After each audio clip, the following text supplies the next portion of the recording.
Have you ever thought why it gets hot in summer and cold in winter? Today, I will tell you why. Imagine Earth as a spinning top. It's a bit tilted, like leaning on one side. This tilt makes our weather change. As Earth goes around the sun, different parts get more or less sunlight.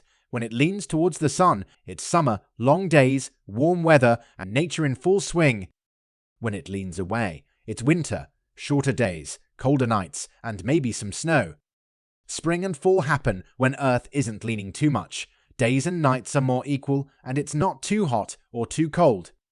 Think of the sun as a big light. In summer, it's high up, making things warm. In winter, it's lower, and things cool down.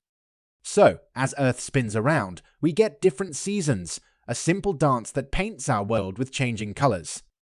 If you liked this simple explanation, give us a thumbs up, share, and follow for more fun facts.